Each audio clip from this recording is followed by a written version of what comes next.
Депрессияға кабылган адамдар жакындарынын жардамына муктаж болот. Андыктан кимдир бирөөнүн депрессияда жүргөндүгүн байкасаңыз, сиз жакшы маанайдагы жаңылыктар менен бат-баттан бөлүшүп, ал сиз үчүн эң керектүү инсан экендигин эскертип туруңуз зарыл экен. Саламатсыздарбы? Бул Илим Билим каналы Ден соолук программасы. Аны мен Сейит Амираев алып барам.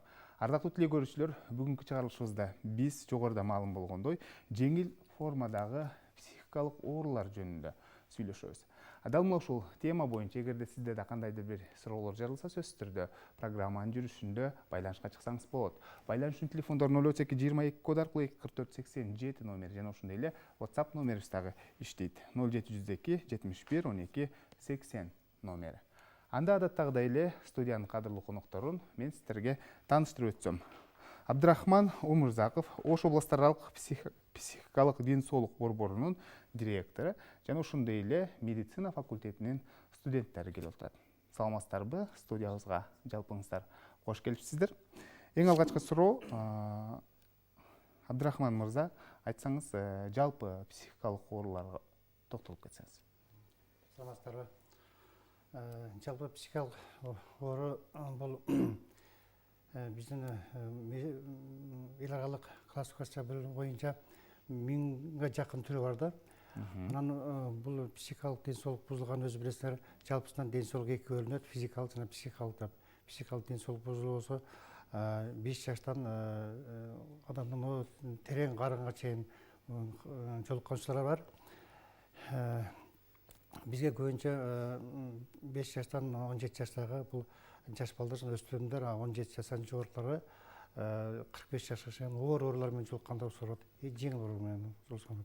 Оору ургандарды биз көбүнчө стационар дарыларга аракеттенебиз, жеңил оорулар менен биз амбулаторлук түрдө шартта дарыланганга аракеттенебиз. Себеби дегенде жеңил оорудагы оорган оорулар батыраак айыгат жана эгер эртерээк айырылган болсо, алардын өздөрүнүн ден соолугу үчүн жакшы бир шарттар менен түзүп алса болот да. Ошондуктан бүгүн биз негизинен ушул жеңил түрдө оорган психикалык оорулар менен мындай маек курсак, себеби дегенде ал акыркы убактарда бул замандын өзгөрүшүнө байланыштуу жеңил оорулар көбөйүп баратат. Алар кайсылар болушу мүмкүн? Бул депрессия жана уйкусу келбегендер, баш ооругандар, корккондор, сергенип калгандардын бүт баары жеңил формада келет. Бул ооруларды канчалык алдын алып эртерээк дарылаган болсок, ошончолук биз жарандарды кайрадан өздөрүнүн турмушуна кайрып жардам бергенге мүмкүнчүлүк болот да. Жакшы. Негизинен мына ушул сиздерге келген бейтаптардан байкасаңыздар керек, бүгүнкү күндө эмнеден улам көпчүлүк ушул бүгүн тема кылып жаткан жеңил формадагы психикалык ооруларга кабылып жатат. Жеңил формадагы ооруккан, ден соолугуна салган психикалык ооруккандардын бул көчөлөрү жаш жубайлардын ортосунда баягы турмуш курганда биринин тил табышпагандар учурлар бар. Же болбосо жаштардын институттук дипломдор өздөрүнүн кесиби боюнча иштеп таппай калып, башка кесиптен жүргөндөрдүн кесиптери бар. Же иштеп аткандардын иштеп аткан жеринде жумушу боюнча бир аз туура эмес чырчатак чыгып калганда, же болбосо иштен кыскартып койгонду байкагандар бар. Ошондой эле орто жаштагы баягы эмгекке жарандуу жарандардын арасында иштеп атып ишинде иши жүрүшпөй, же болбосо жанагындай кылып бир ишти кыскартып бергенде, иштен бошотуп жибергенде кездешкен учурлар бар. Андан кийин соматикалык жактан ооргандардан болот да. Мисалы, кээ бир адамдар башка бир соматикалык жактан ооруп дарылангандан кийин аркасынан депрессия түшкөн учурлар кездешет да. Мисалы үчүн авария болгондон кийин учургандар болот, узак ооруда жатып калгандар, же болбосо катуу стресс алгандан кийин өзүнө келбей жаткандар да бар. Бүт баардын эгерде өз учурунда эрте дарылаган болсок, буларды кайрадан ошолордун ден соолугун кайрып, ушул турмушка кайтарганга мүмкүнчүлүк бар да. Анан эми ооруп калгандар болсо, аларды биз амбулаторлук дарылаган канча эле жардам бербейт. Себеби дегенде дарылардын дозасын күчтүүрөөк бериш керек адан чыгарыш үчүн. Ошон үчүн канчалык эрте кайрылып, канчалык жеңил формада келсе, бизге ошончолук жакшы. Азыр мында көп кездешет да, жеңил формада ооруп калгандардын баары кимге кайрылат? Неврологторго, терапевттерге, же болбосо дагы бир аял кишилердин болсо гинекологдорго кайрылып калган учурлар болот. Алардын анан баягынтип кайрылып бир убакыт өтүп кетет да 3 ай 4 айда кээ 1 жылга чейин жүрөт. Анан акырында анан баягынтип күчөп уйкусу келбей эчтеке мындай ишке жарамдуулугу жогото баштаганда келет. Анда бир аз дарылаш кыйыныраак болуп калат да. Көп узураак убакыт талап болуп калат да дарылаш үчүнчө. Жакшы. Негизинен бүгүнкү күндө айрым бир маалыматтарга караганда балдар арасында дагы мына ушундай психикалык ооруларга кабылгандар катталууда деп айтылууда да. Эмне себептен? Азыр мындай болуп атат да, салыштырып көргөндө менин оюмча бир балдардан азыркы келип караганда кээ бир ата энелер түшүнүп калууга алып келип атат да. Бирок ушундай эле учурда мурда эле болгон. Мына Союз убактарында келген көбүнчө биз билесиздер мына ал восточный түштүк жакта жашагандар элдер мына мусулман калкына аралашкандар көбү психиатрды коркуп алып келишпейт да. Мен намыстанышат да. Намыстанып мисалы үчүн мен ушул жерден айтып кетким келет. Бизде консультантный учет деген кеңеш берүү дегенчи алып келип кайрыла турган болсо, биз билген дарыны ошону кийин карап туруш үчүн ата энебизге ачып калабыз да, бирок ал учет картасында катуу алынбайт да. Коркпой келип кайрыла турган болсо, канчалык эрте кайрылса, ошону жакшы. Себеби дегенде жаш балдарда деле ошо мурда кездешип келген, азыр деле кездешип атат. Бирок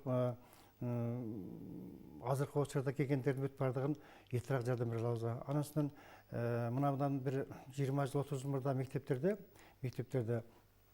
психологдор иштеген да, азыр деле бар го, бирок ошондо моундай болуп азыр балдардын арасында мушташып, же болбосо мындан деп эрекеттеп коюшат. Ошондор мурда жок болчу да, азыр көбөйүп кетет. Анан мектеп барганда коркот балдар, ата энесине айтпайт, көчөдө жүрүп калчулар болуп калат. Ошону эгерде алып келе турган болсо, эртерээк алып келсе, сөзсүз түрдө дары менен дарылабастан мында маектешүү жол менен психологдор менен дарылап ошого түшүндүрө турган болсок, балдарды кайтарса болот да. Демек коркуу сезиминен, коркуу сезиминен көпчүлүк жаштар ушул нерсеге кабылат. Кайсы бир оорулар дагы мына ушундай психикалык ооруларга алып келиши мүмкүнбү негизи? Негизинен психикалык оорулардын түрү көп да. Биз ар бир жаран ойлошо берет да, мындай кепилдик жок да, эртең ооруп калбайм дегенчи. Ар кандай мисалы үчүн адамдын генетикалык жактан ошо коддуу болуп калган болсо, аны 40-ка чыкканда ооруп калышы мүмкүн. Карыганчурда да оорушу мүмкүн. Мына азыр айтып атпайбызбы, кээде карыганчурда психикалык адам ушундай ооруп атат, уйкусу келбей атат, үйдөн чыгып кетип атат, ата энебиз түшүбөйт дегенчи. Бул деле ошол жанагы ошо бир генетикалык жактан болгон нерсе да. Ошон үчүн айтып атпаймынбы, 5 жаштагы адам деле ооруп калышы мүмкүн, 80 жаштагы ооруп калышы мүмкүн. Бирок өмүр бою деле оорубай өтүп кеткендер болот да. Эгерде ошол жашоо шарты, башка иштеген нерселер бүт баардыгы мындай тыныч, тегиз болбой турган болсо, алар эч кандай оорубай өтүп кетет да.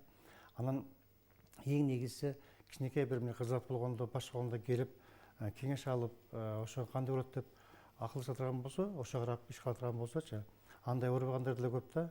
Анан кээ адамдарды бар, эрки күчтүү да, адай күчтүү. Ошол нерсени жеңүүгө аракеттенет, и ошону көбүнчө оорубайт. Мисалы, ошол жумушунда бир андай бир чычатак болгон болсо, эс алып чыгып алып туруп, эс алып келгенде эле жардам берет да. Бул жөнөкөй эле практикадан кездешип жүргөн нерселер да. Сөзсүз ооруп калган адамды барып дары ичкизип дарыгандан деле кереги жок да. Жакшы, аудиториядан суроо болсо берсеңиздер болот. Саламатсызбы агай? Менин биринчи суроом, бул азыр жаштардын арасында суицид көбөйүп атат.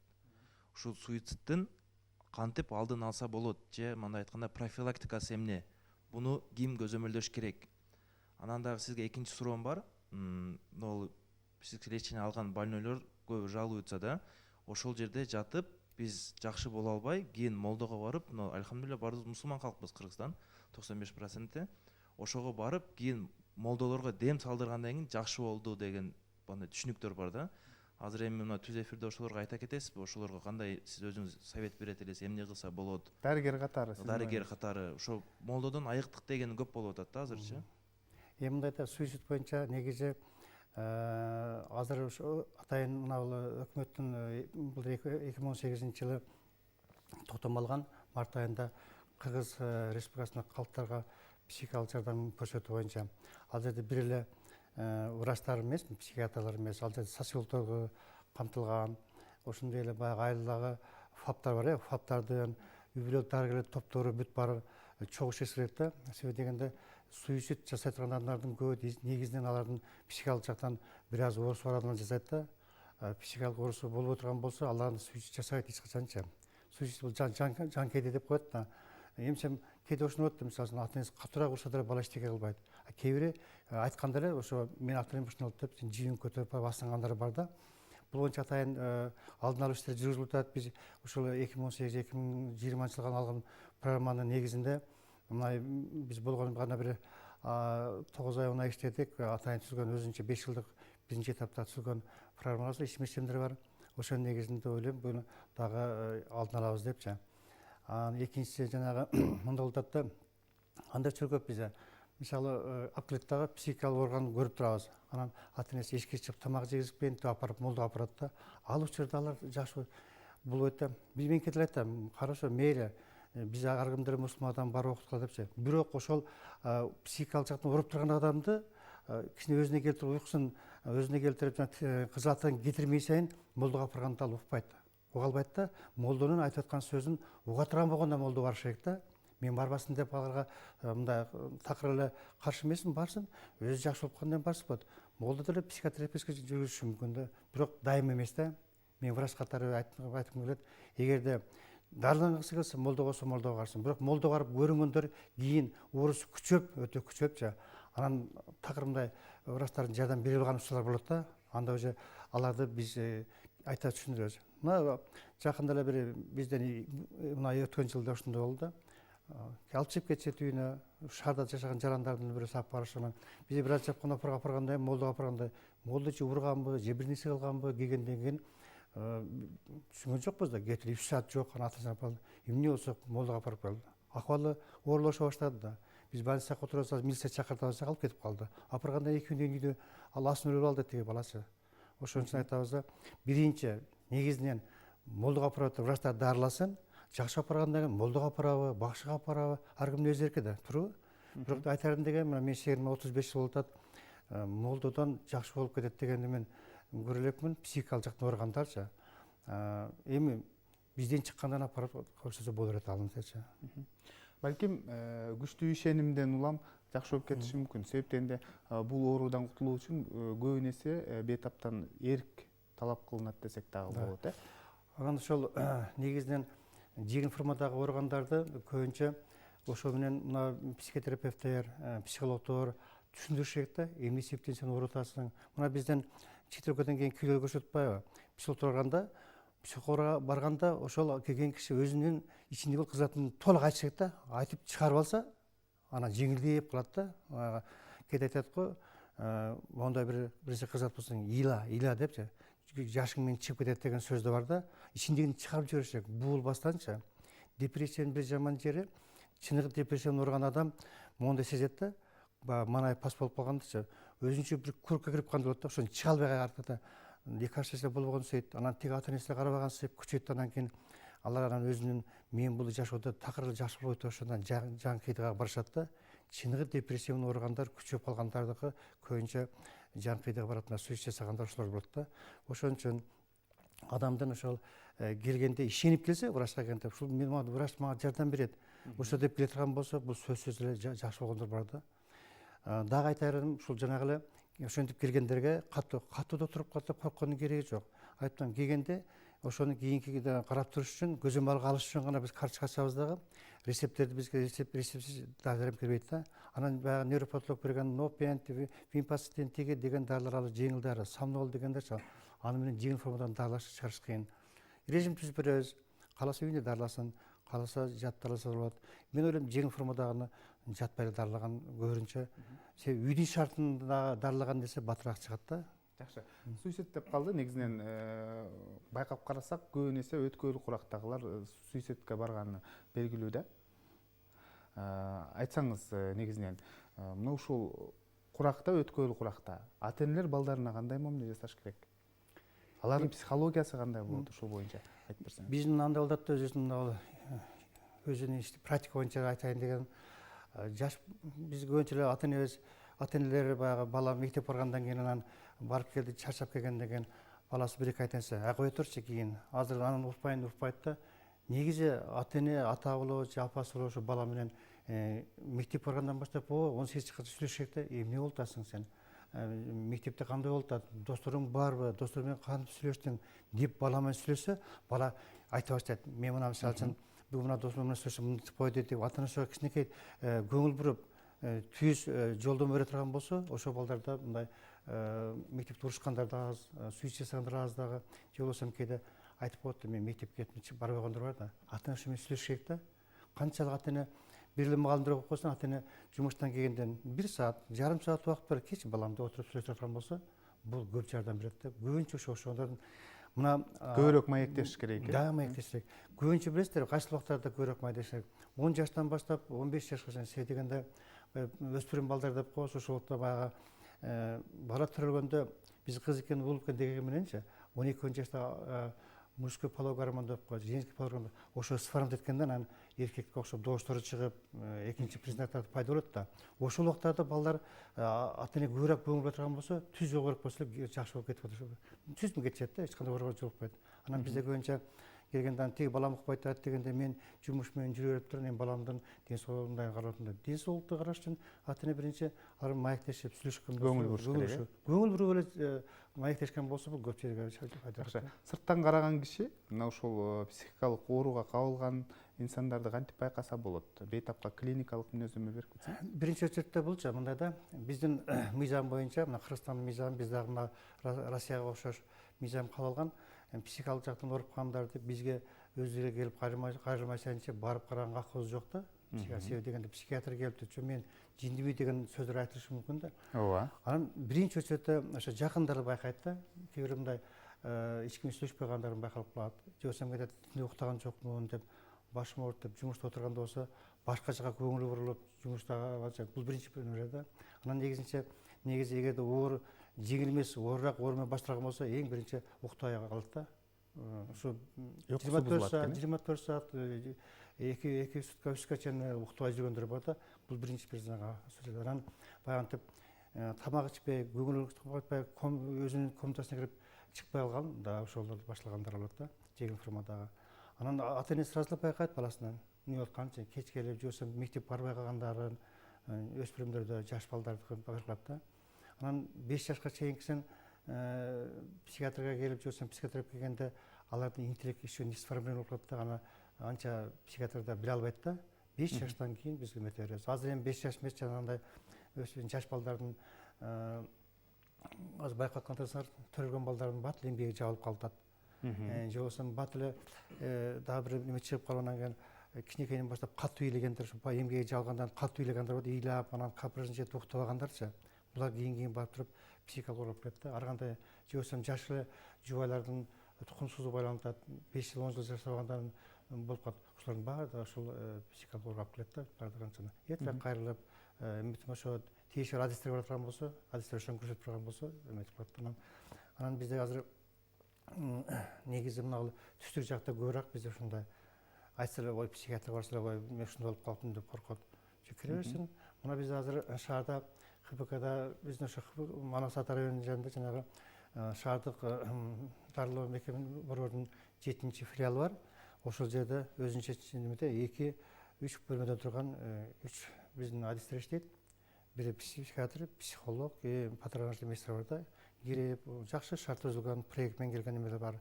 Ага барып кайрылса болот. Дегенде деле кагаз жасап коркуп кетти катуу. Коркпош керек. Негизи бизде бар. Райондордо азыр мына Кара Сууда ушундай алышты, Нокат тасылды. Ушуну проектмен иштегендер бар да. Негизи азыр ушул багыт ушундай болуп атат. Ушул эртерээк, канчалык эрте ушул ооругандар болсо, ошону байкап дарыласак эртерээк жакшы болот дегенчи. Кийинки суроо аудиториядан болсун. Кандай суроо бересиздер? Саламатсызбы? Азыркы учурда мына расстройство личностьтагы көбөйүп кетти. Ошонун кандай себебин алдын алсак болот? Өзүн расстройство личности деген бул өзүнчө бир чоң нозология. Анын бул өспүрүмдөрдүн мүнөздөрүнүн сформативдүү орусча айтканда ушундай болуп атат да.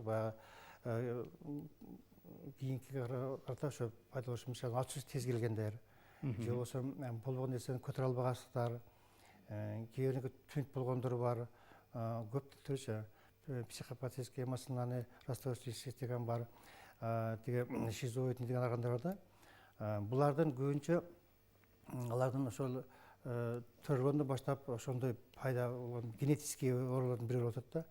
Аларды көбүнчө биз эгерде ошол расстройство синтетикке дагы бир нерсе кошулбаса дарылаган кереги жок.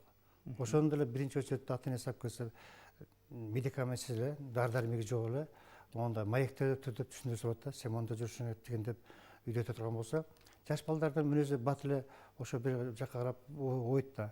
Түшүндүрө турган болсо ошо жүрөт. Анан расстройство личности менен адам 50-70ке чыкканга чейин ошо жүрүшү мүмкүн. Караганда бул аксакал ачуусу тез таягын көтөрүп чабат деп калат го. Ошо кичинекейинен башталган нерсе алчу. Бирок ал келип дарыланган необходимости жок да, мындай обязательно расчыганчы. Жакшы. Телекөрүүчүдөн суроо келиптир. Саламатсыздарбы? Мен 20 жаштамын дейт. Эч ким менен сүйлөшкүм келбейт дейт. Анан өзүмдүн бөлмөмдөн чыкпай отургум келе берет дейт. Мен депрессияга кабылып калганмынбы деген суроо калтырыпты да. Билемантип кабылып калам деп корккондун кереги жок. Менен ага бир сунуш бердим. Келип кайрылсын, биздин психологдор бар, сүйлөшүп отурса, жардам берсе болот.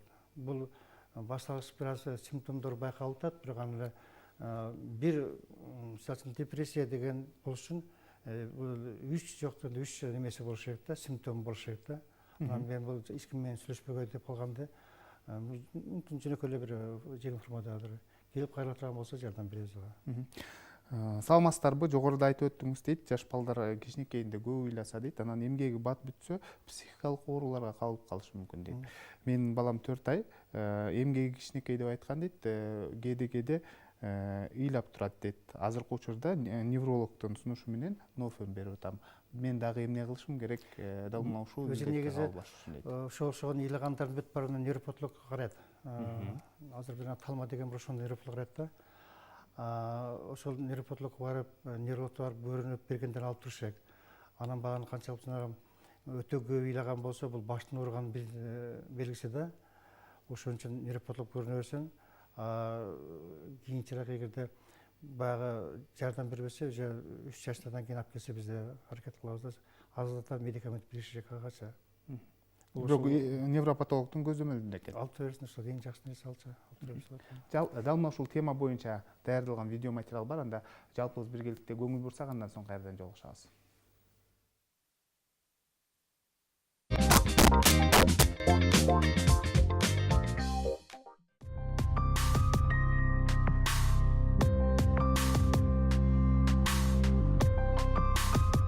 Депрессия – психологиялык мааниде адамдын басмырланган көңүлү чөккөн абалы, сарсанага батуу, куса болуу, кайгылуу маанайы.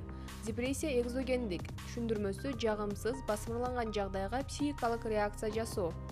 Же эндогендик, мааниси көңүлдүн чөгүшүнүн оору сыркоо менен байланышы деп бөлсө болот. Адамдын психикалык абалынын начарлашы жана кыймыл аракетинин бузулушу менен мүнөздөлгөн оору. Депрессия баш мээнин жана кан тамырдын бузулушунда, аракештикте, баңгиликте, климакс учурунда, айрым жугуштуу оорулардан кийин да пайда болот. Өтүшүп кеткен депрессияда жашоого кызыкчылык жоголот, көңүл чөгүп жашоодон кечет. Оорулуу эмгекке жөндөмдүүлүгүн жоготот, үй бүлөгө кайдыгер мамиле жасайт. Ой пикири чар-жайыт болуп, жай ойлонот. Бир калыпта көпкө кыймылсыз отурат. Шалаакылык пайда болот.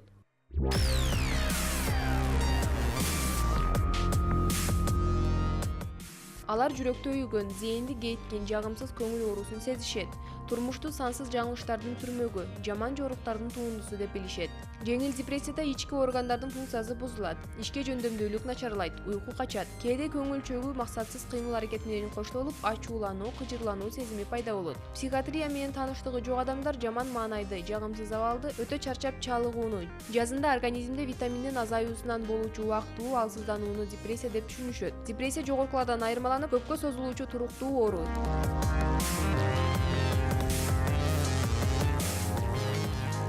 Депрессия психиканын козголгон себептерди жойгондон кийин да өршүшү мүмкүн. Депрессия көп учурда картайуу алдындагы психоздун жана шизофрениянын, ошондой эле мания депрессиялык психоздун белгилери болот.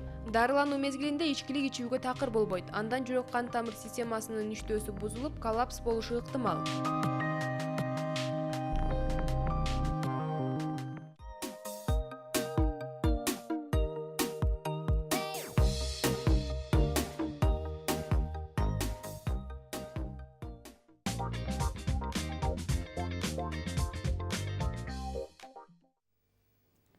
Урматтуу көрүүчүлөр, сиздер Ден соолук программасына түз эфирде ортоктош болуп жатасыздар.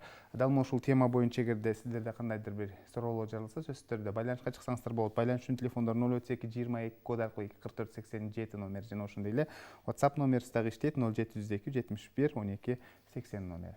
Маегибизге кайрылып келсек, жогоруда депрессия боюнча жакшы бир маалыматтар айтылды сюжетте.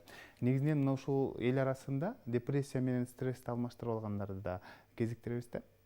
Мына ушул стрессти дагы психикалык оорулардын башталышы деп түшүнсөк болобу? Себептен энди биз бат-баттан эле стресске кабылып турабыз да.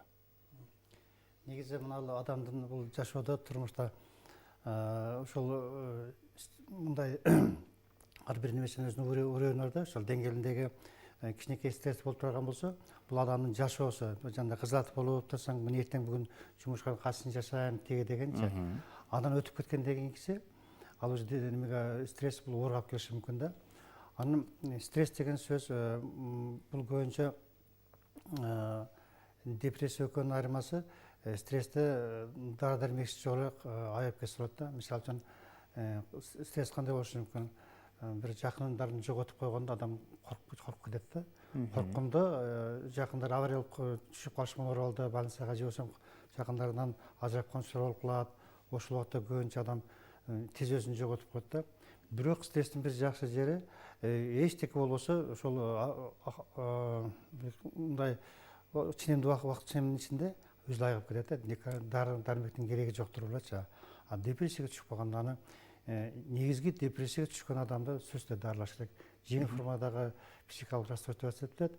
А стресс бул оору деп эсептесек болот да. Бирок бул эгерде ошондо убагында ошол адистерге жолугуп керектүү немесин албай турган болсо, возможно, башка бир ооруга чалдыгышы мүмкүн да. Стресстен Депрессияга өтүүсү мүмкүн. Алдан башка деле ооруп калышы мүмкүн, депрессия эмес. Стресстен бир жолу, эки жолу, үч жолу турган болсо, кара турган болсо, уже ден соолуктун бузулушуна алып келет психикалык жактанчы. Депрессия көрсөтсөм, депрессия расстройство деген бар, ошо алып келиши мүмкүн. Анда узураак дарыларга тууралып калат да. А эгерде ошону өз убагында жолуга турган болсо, маектешип, мүмкүн бир күн, эки күн дары бериши мүмкүн. Берген учурда булар бат эле кайра өзүнө келип калат да, келип жакшырып калат. Баягы убакыт өткөндө баягы ошол стресс алып келген причинасына устранить эткенден кийин кайра өзүнө келип калгандар учурлар бар көбүнчөчү. Жакшы, кийинки суроону биздин студент досторубуз берет. Саламатсызбы? Менин суроом, мисалы оор оору менен ооруган больнойлор бар да, например, ВИЧ-инфицированный больнойлор. Алар психический расстройство болот да, неге эмне эле мен эле ооруйм, башкалар оорубайт деп башкаларга жугузганга аракет кылат да. Бул деле психический больной да, туурабы? Экинчи суроом бул, например, биз Ош жергесинен, айыл жергесинен көп кайрылышабы психический заболевание менен же шаар жергесиненби деп суройм. Түшүнүктүү. Бул баягы ВИЧ инфекция менен чалдыккандардын көп Ошондойлор катталганбы деги? андар катталат. Моундай да, азыркы күндө билсеңиздер, ВИЧ менен кабылгандарды дарылап, ошо кандай адам жаса ошондой жашай берет да.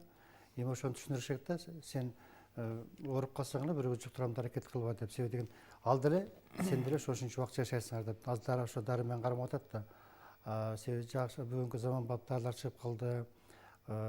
Түшүнүрсөк, себеби дегенде окугандан кийин ВИЧ деген бул ВИЧ-инфицированный же болбосо ошо менен ооруп калгандар деген. Жанагы инфицированный адамдар көпкө чейин жашай берет да. Анан бунун ВИЧ менен ооругандардын бир эмеси башка бир оору иммунитетти төмөндөтүп коет да. Анан башка оору менен өтүп кетиши мүмкүн да. Мисалы үчүн катуураак грипп болуп калса, дагы бирдеке болсо, иммунитет күрөшө албай калат. Ошол аракетте жашай берет. Анан бирөөгө жуктурам тигиндей деген бул өзү мыйзам чегинде жуктуруп бирөөгө жуктуруп деген деп койгон, ал жазаланат да. Ошон үчүн мындай жеңил түрдөгү нерселер бузулат психикалык жактанчы. Айыкпайм дейми, башка эчтеке жасаганга болбой калат депчи. Ал мындай билесиздер да, колдон колго жукпайт, идистен жукпайт ВИЧ-инфекция. Ошон үчүн ал адамдарга азыр мен акыркы 2 жылдан бери көрө элекмин да, ушундай болгончо ойдо жүргөн. Себеби дегенде көп түшүнүп калды. Дар-дарим алгандан кийин жашап жүрөт кадимкидей депчи. Экинчи сурооңузга, бизде негизинен шаарда бир аз көбүрөөк кайрылат. Менин оюм, шаарда жашагандар мындай келип кайрылганга мүмкүнчүлүктөр бар деп ойлойм да. Анын райондордо мына биздер билесиң адистердин жетишпегенине байланыштуу мисалы чоң Кара Суу районунда бир гана психиатр иштейт да. Анан ошон үчүн барганда мүмкүн таппай калар тиги анан Кара Суу деген аймагы да чоң да барбайт. Бирок бизге келип кайрылгандар да бар, анан райондордо бир аз азыраак. Бирок ооругандардын баардыгы эле саны райондо болобу же болбосо шаарда болобу айыл аймактан келгендердин баардыгы бирдей эле. Негизи эле ошо айылдарда жашагандардын мындай бизге келип кайрылгандары аз да. Анан көбүнчө алардын баягы айылда жашагандардын көбү эле кандай дейт, бүгүнкү турмуш өтсө болду да, моундай кылып кечинде аны колу бошкондор тезирээк жиберип калат, башка менен байланыштар аз болот.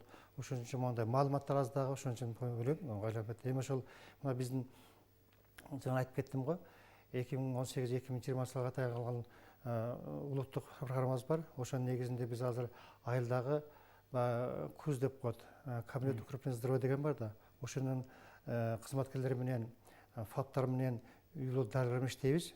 Ошондой мисалы үчүн биринчи белгилер болсо, жеңил формадагы эртерээк бизге кайрылсын депчи. Же болбосо ошолорду азыр окутуп коюп, кээ бир нерселерди жай-жайында да жардам бергенге аракеттенишет да. Же болбосо мындай болуп калган болсо, жеңил формасы болсо, колунан келбей калган учурда бизге жиберсе, же болбосо деп уже башталды, мына бир жыл болуп калды. Мен ойлойм, бул деле кийин барып ишке ашат депчи. Жакшы. Кийинки суроо телегөрүүчүдөн. Саламатсыздарбы? Жолдошумдун бат ачуусу келет дейт, анан башы каттуу ооруйт дейт. Эмне кылышыбыз керек деген суроо калтырыптыр. Биринчиден эми негизи келип кайрылса болмок моундайда. Бизде психиатрияда адамдын канынан текшерип, же болбосо аппаратка салып, ол психикасы ооруп калды деп коюу андай нерсе жок да. Биз көбүнчө моундай бетин бет сүйлөшүп, эмне себептен ушундай болуп атат деп аныктайбыз да. Ошондуктан мен ошого сунушталат элем, мүмкүнчүлүк болсо келе турган болсо бизгечи. Биздин дарылоо мекемебиздин астында биринчи кабатыбызда атайын кеңеш берүү диагностика бөлүмүбүз бар. 3 врач отурат, 1 психологубуз бар. 2 психолог иштейт, бирөө дайыма ушул жерде, экинчиси келип кетип турат, мындай болгондо. Келе турган болсо тиешелүү жардамды беребиз биз. Жакшы. Демек, бейтап келсе сиздер маектешип эле ага диагноз коет экенсиздер.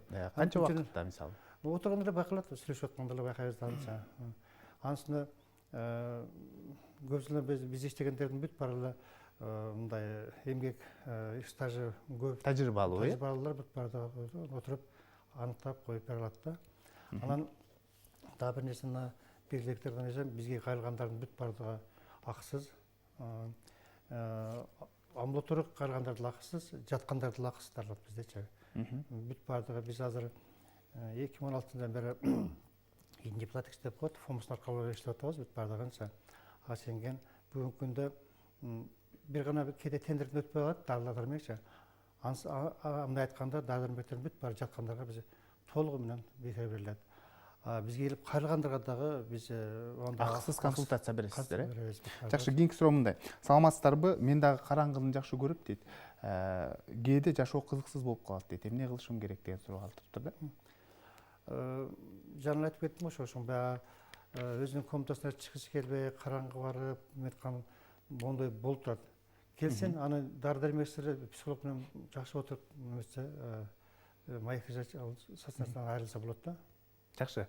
Кийинки суроону аудитория берет экен. Саламатсызбы агай, менин суроом төмөндөгүчө. Депрессияга кабылган адамга медициналык жардамдан башка кандай кеңештерди бересиз? Жана көп эле адашып калат. Жакын адамы депрессияга түшүп калган учурда көп адамдар туура эмес кеңеш берип алат да. Мисалы, ичимдик ичели дейт, чылым чегели дейт, ошондо жеңилдейсиң дейт. Ошол нерселерден башка кеңештер кандай болушу мүмкүн? Ошол жөнүндө маалымат берип кетиңиз. Негизи суроо бердиңиз. Жанагы ошо депрессия деген кыргызча чүнчү деген сөз да. Анан ушундай болгондо туура эмес ушундай айтышат, кел ушуну көрөп берип, арак ичсек болот, чилим чексек деген депчи. Ал нерсе убактылуу гана жардам берет да. Анан бир ошол жарым саат, 1 сааттан кийин тигинсе кайра көбүрөөк болот да. Мындайга окшоп чүнчү болуп эчтекени каалабаган болсо, эртеси башы ооруп, адамдар менен сүйлөшүшү көбөйүп кетет. Андан көрө эң негизи жакшы адистер келип кайрылсын, адистер менен өткөн жакшы да. мына айтып тұрмын, жеңіл формадағы ошол депрессиялерде көбүнчө дары дармеги жок таасир болот. Мүмкүн ал биз айтабыз да кээ бир мен мына көңүлүм чөңкө болуп атат, манайым паз, депрессия болуп калдым. Жок, анын баары депрессия болбойт. Мүмкүн ошол биринчи, экинчи белгилер башталып калгандыр. Убагында да кайрылып убагында кеңешибизди дарылап кое турган болсок, ал батыла чыгып кетет состояниянчы. Менде бир ушундай кездешкенде менин бир жакын тааныштарым угуп келген экен. Мен такыр уктабай калдым 3 айдан бери деп калды. Анан келгизип, мына мен дары жазып бердим эле. Бир жумадан келдим. Мен мында карап, мында жакшы тааныган жокмун да. Өңү түсү башка, таза болуп, уйку деген бул ден соолукка сөзсүз керектүү нерсе да, уктагандан кийинчи. Ой дейт, бир жума жакшы уктап калбадым, умуртула келсем болмокмун дейт. Мен көп жылдан бери ушундай болуп жүрөт. Акыры бир такыр уктабай калдым деп жүрөт да. Бир дары мен күнүнө кечинде жартыдан 4төн 1 бердик. Азыр жолдон чогулуп калат, жакшы көрүнүп. Тиги базарда иштем келбейсиз битикке берейин дегендей кылыпчы. Эми негизи ошол угуп келе турган болсо, жардам канчалык эрте келсе ошо жакшы да. Келип эле карынса коркотуган эчтекеси жок. Жакшы, мына ушул психикалык ооруларда бул нерсени моюнга алыш керек. Көпчүлүгү ошол сиздердин ооруканаңыздарга баруудан тартынып, менчик психологторго кайрылат. Бул жерде мындай суроо жаралат да. Деги психикалык ооруларды психиатрлар дарылайбы, же болбосо психологдор дарылайбы? Кимисинин дарылоосу эффективдүү болот? Биринчиден айтарым, бул психолог деген медикамент менен дарылаганга акысы жок. Ал маектеши менен дарылаш керек. Психиатр деген бул дары дармек менен дарылайт да. Психолог бизде ошто клиникалык психологдор жок эсе. Себеби дегенде мына КРСУ деген билесиңер, Кыргызско-Русско-Славянский университет деген бар. Ал жерде бир жылына 10-дан 12тен психологдор дайындап чыгарат. Медицинскалык психологдор дайындап чыгарат да. Маянасы аз болгон үчүн келбейт. Биз азыр иштеп аткан бүт психологдордун бизге өзү педагогический образование келишкен. Биз кайрадан даярдап, бишкекке окуп келгенден кийин азыр теримди билет да, мындай кылчу. Бирок алар дары дармек жазып бергенге акысы жок алардынчы. Бирок сиздер менен биргеликте иш алып барат. Биз айтабыз да, мисалы, мындай дармек жазып бердик, жасадык, отуруп сүйлөсөк, отуруп маектешет да. Сен эмне болуп атасың, кандай болуп атат, бүт айтып, мындай кыл, тиги врачтын айтканын тиги деп жасап бере турган болсо, ошо чогуу иштегенде гана натыйжа болот да. Анан мындайда сиз жакшы суроо бердиңиз. Биздин мисалы соматикалык ооруларга алсак, мисалы мына областтык дарылоо мекеме шаарга барганда, ошол жанагы нейрологко деле жаткандар, терапия жаткандар, кардиолог алсак же гематолог алсак, ошолордун жаткандардын бир 10%, 15% биздин жеңил формада барган оорулар жатат да. Анан барып жатып алышкан, ой уктабайт, анан биз барып дары жазып беребиз. Биз азыр дагы ушу менен иш жүргүзүп жатабыз. Ошолорго дагы бир аларга бир бизге орун бере турган болсо, барып ошолор менен иш жүргүзгөнгө дечи. Биз бул көп жылдан бери аракет кылып жүрөбүз, ошол психосоматика деле ачкангачы, ошо областной больница ичинде ачабыз деп жүрөбүз. Бирок бул 89-жылдан бери аракет кылабыз да. Бул көп нерсе көз каранды экен да, жанагынтип каражат болбойт, анан штат ачыш керек дегендей деп. Бишкекте бар. Бишкектеги республикалык психикалык ден соолук борборунда 2 бөлүм бар. 60 көйгөдөн ошондой эркин кирип чыгып жашап отура беришет бүт бардыгы. Ошолор дарыланат бүт бардыгы. Жакшы. Мына ушул психикалык ооруларга кабылгандар сөзсүз түрдө сиздерге кайрылыш керекпи? Дары дармек менен жакшы болобу, же болбосо эрки күчтүү болсо өздөрү дагы жеңсе болобу айталы, спорт менен машыгып дегендей. Кыскача жооп болсун. Негизи келип көрүнсө, ошо дарыгер ошо карата бир сунуш берет да. Моундай спорт менен кыл, жеңил формасында болгон болсочу, мисалы, жөнөкөй эле бир 10 күндүк, 5 күндүк дары жазып коюп туруп, андан ары ошо спорт менен эметтей турган болсо, ошондой кылса да болот. Ардактуу тиле көрүүчүлөр, бүгүн бизде конокто Абдрахман Омурзаков, Ош областаралык психиатриялык ден соолук борборунун директору жана ошондой эле медицина факультетинин студенттери болду. Сиздерге рахмат айтабыз, атайын убакыт бөлүп, жалпы тиле көрүүчүлөргө жакшы бир маалыматтарды айтып өткөнүңүздөр үчүн. Ишиңиздерде ийгиликтер болсун. Ушуну менен Илим жана билим телеканалынын ден соолук программасы өз соңуна келип жетти. Аны мен Сейит Амираев алып бардым. Кайрадан эфир аркылуу амандашканча сак саламатта туруңуздар.